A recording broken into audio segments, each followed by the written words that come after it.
Donc je vais te parler du second degré. En fait, je vais te montrer comment on résout des inéquations du second degré. Exemple, ce genre d'inéquation. Voilà, comment faire ici pour arriver à l'ensemble solution de ton inéquation. Avec le second degré, tu ne fonctionnes pas de la même manière que si tu avais des choses de ce type-là. 2x plus 5 inférieur à 4. Jusqu'en seconde, on t'apprend à résoudre ce genre d'inéquation et on te dit que tu vas isoler l'inconnu x, ok? Tu l'isoles de manière à obtenir x tout seul et de pouvoir répondre sur l'ensemble des solutions. Donc là, je t'en ai fait une. Voilà, ça c'est un exemple, mais ça s'appelle des inéquations du degré 1. Parce que x est à la puissance 1. Je t'explique ça pour que tu fasses la distinction et que tu comprennes pourquoi on va parler d'inéquation du degré 2 et pourquoi on va avoir besoin d'une autre méthode pour faire des inéquations du second degré. Second degré, c'est parce que dans ton inéquation, ton inconnu x est à la puissance 2. Tu peux le voir sur chacune des inéquations que tu as là. Il n'y a pas x tout seul, il y a aussi x au carré. Et du coup, en fait, il y a un mélange des inconnus. Enfin, x au carré, x tout seul, puissance 1.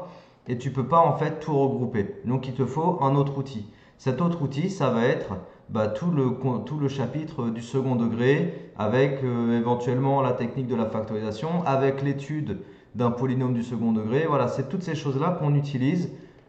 En fonction de l'inéquation que tu es en train de traiter, tu utilises un outil ou un autre. Alors je vais te montrer par exemple la première inéquation. Tu es là-dessus. Tu vois, tout de suite, je détecte que x est un facteur commun.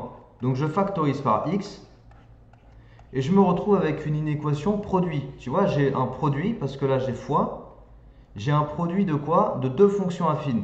Alors du coup, je peux faire un tableau.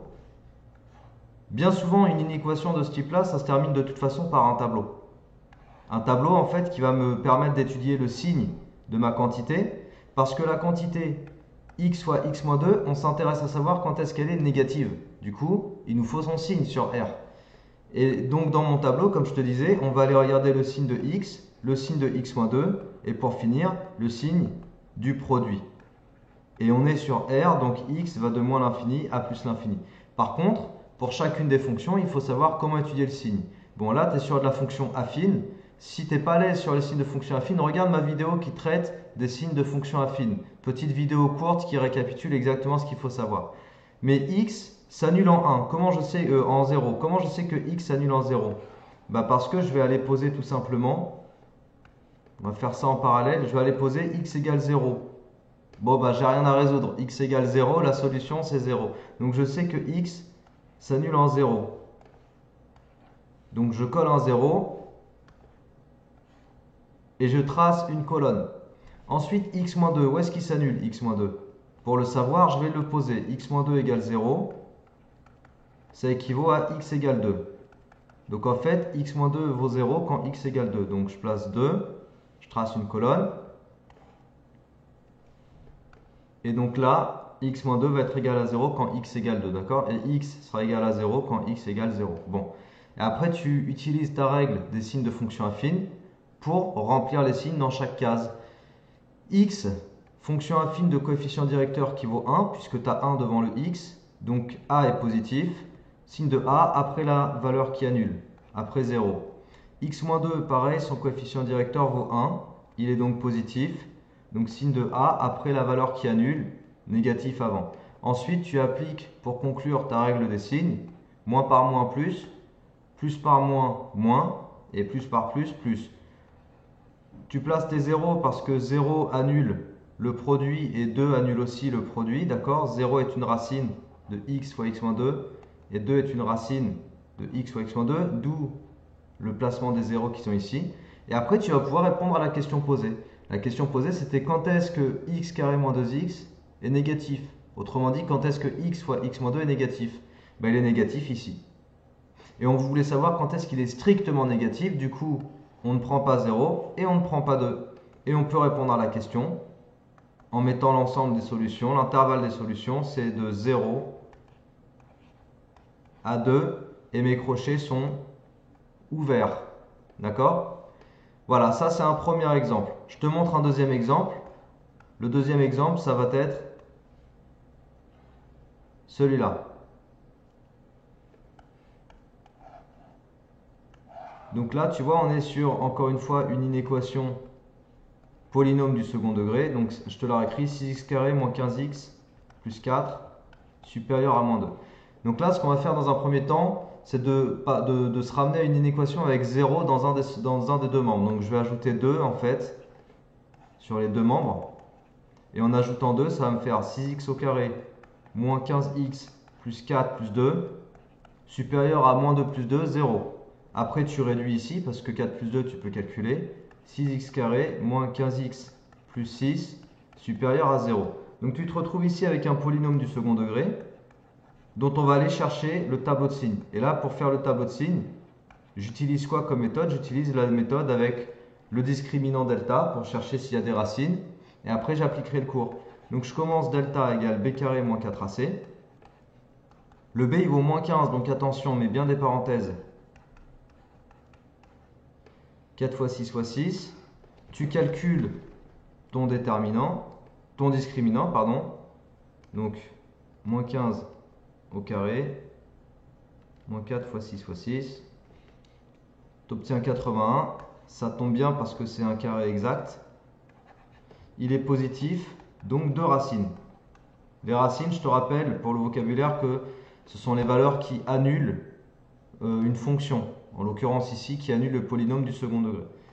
Ces deux racines, elles ont pour expression moins b moins racine carrée delta sur 2a et moins b plus racine carrée delta sur 2a. Après, il n'y a plus qu'à remplacer par les valeurs et calculer. Attends, je te mets, voilà, n'oublie pas qu'il est là, hein, le polynôme. Ok? Donc moins b, ça te fait 15. Racine de 80, ça te fait 9. Et 2 fois 6 égale 12. 6 sur 12, du coup. Donc 1 demi. Et après, tu vas avoir 15 plus 9 sur 12. Donc 24 sur 12, ça te fait 2. Bien sûr, tu peux avoir un programme dans ta calculatrice qui te retrouve ces deux racines et comme ça, tu peux vérifier ton résultat. C'est important de vérifier ces résultats au fur et à mesure. Une fois que j'ai les deux racines, je fais quoi? Je trace un tableau qui va me donner le signe du polynôme sur R. Et là, j'applique le cours. N'hésite pas à aller voir ma fiche sur mon site, hein, connaissance.fr. Tu as une fiche synthèse sur les polynômes du second degré. Donc ça peut être vraiment important d'aller voir ça. Comme ça, tu as le récapitulatif de ce qu'il faut savoir faire et dire sur les polynômes du second degré. Donc voilà, 6x carré moins 15x plus 6. Ok. Tu vois, donc j'ai réécrit le polynôme. Je peux écrire signe de 6x carré moins 15x plus 6. Entre les deux racines, donc le a il vaut 6, il est positif. À l'extérieur des racines, j'ai le signe de a. À l'intérieur, entre les deux racines, j'ai le signe contraire. Et nous, en fait, regarde ce qu'on avait dit. En fait, l'inéquation de départ, c'était L. Et cette inéquation, je l'ai transformée en une inéquation équivalente, c'est-à-dire celle-ci.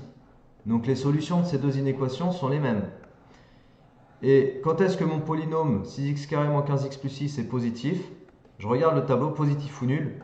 Il est positif ou nul dans cette case-là et dans cette case-là, c'est-à-dire de moins l'infini jusqu'à 1 demi, et 1 demi je prends, ainsi que de 2 jusqu'à plus l'infini. Et tu as ton ensemble solution, ton inéquation est résolue. Ok? Allez, dernier exemple. Dernier exemple pour cette vidéo. Cette fois-ci, tu as un quotient.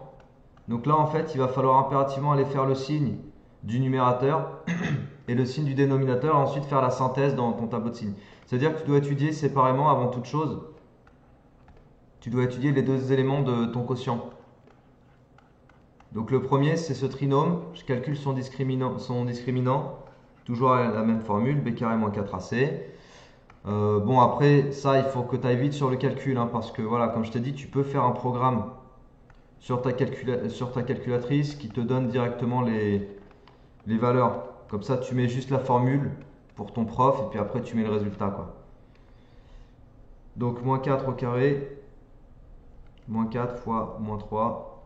L'important, c'est de gagner du temps, en fait, en contrôle. On est d'accord? C'est ça, surtout, c'est de finir son contrôle et de finir en étant à l'aise, quoi. Donc 2 racines. Les 2 racines. Donc tu vas avoir moins b, donc 4, moins racine de 100, donc moins 10 sur 2 fois moins 3 sur moins 6. Ça fait moins 10 plus 4, moins 6 sur moins 6, ça fait 1. Et l'autre 4 plus 10 sur moins 6. Donc 14, enfin moins 14 sur 6, ça te fait moins 7 tiers. Ok. Ensuite, dans un second temps, je vais regarder 2x plus 1. 2x plus 1 il vaut 0 quand 2x vaut 1. Moins 1 quand x vaut moins 1 demi. Donc en fait dans ton tableau il va falloir que tu places moins 7 tiers, 1 et moins 1 demi. On y va. Alors, tac tac tac. On fait le tableau. On est sur R. Donc on place les valeurs moins 7 tiers, moins 1 demi, 1. On construit nos colonnes. Une ligne pour le signe du trinôme, une ligne pour le dénominateur, et le reste c'est le quotient. Donc le polynôme c'était quoi? Moins 3x carré, moins 4x plus 7. En bas c'était 2x plus 1. Et le quotient c'était moins 3x carré, moins 4x plus 7 sur 2x plus 1. Allez, on remplit les signes. Donc les racines du trinôme, c'était moins 7 tiers et 1. Le a il est négatif parce qu'il vaut moins 3. Donc ça fait moins, moins. Et entre les deux racines, signe contraire de a. 2x plus 1 c'est une fonction affine. Son coefficient directeur il vaut 2, il est positif. Il s'annule, 2x plus 1 il s'annule en moins 1 demi. Ok. Donc ça te fait signe de a après moins 1 demi, signe contraire avant. Et donc pour ton quotient, tu appliques ta règle des signes. Moins par moins, plus par moins, moins, plus, moins. Et après, tu fais très attention pour aller placer tes zéros. Parce que ici, il va y avoir une histoire de valeur interdite. C'est la dernière chose que je te dis pour cette vidéo. Pourquoi valeur interdite? Parce que 2x plus 1 est au dénominateur. C'est une fonction de x. Donc ton dénominateur ne doit pas s'annuler. Et puisqu'il ne doit pas s'annuler, ça veut dire que x ne doit pas prendre la valeur moins 1 demi. Okay, il ne faut pas que ce soit égal à moins 1 demi. Sinon, ça annule le dénominateur et ça, c'est pas possible. Donc valeur interdite ici. Par contre, pour le reste, le numérateur, lui, il peut s'annuler. Donc, je mets quoi? Je mets 0. 0 pour moins 7 tiers et pour 1.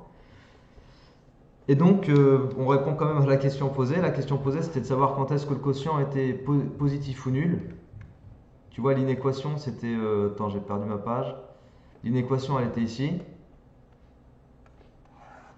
Donc, quand est-ce qu'il est positif ou nul? Il est positif ou nul entre moins l'infini et moins 7 tiers.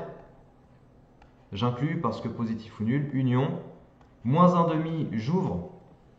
Tu vois, là, j'ouvre le crochet parce que tu n'as pas le droit de prendre moins 1 demi comme valeur. C'est une valeur interdite à cause du dénominateur. Et tu vas jusqu'à 1 et là, tu fermes le crochet. Et tu as ton ensemble solution. Donc voilà, je t'ai montré 3 exemples pour résoudre des inéquations avec le second degré. Parfois, tu peux factoriser directement, comme c'était le cas pour la première, le premier exemple que je t'ai montré. D'autres fois, tu utilises carrément le tableau de signes d'un polynôme de second degré. Et d'autres fois, tu combines plusieurs choses en même temps. Polynôme du second degré, fonction affine, tu fais un tableau récapitulatif pour tout, tu fais gaffe s'il y a des valeurs interdites. Tu vois, on peut se retrouver dans tous les cas de figure. Donc entraîne-toi bien sur ce thème-là, c'est un truc méga important parce que ça va revenir dans plein d'autres chapitres. Ok, savoir étudier des signes de fonctions, c'est le b.a.-ba en fait. Et voilà, bah, je te dis à la prochaine. Allez, ciao!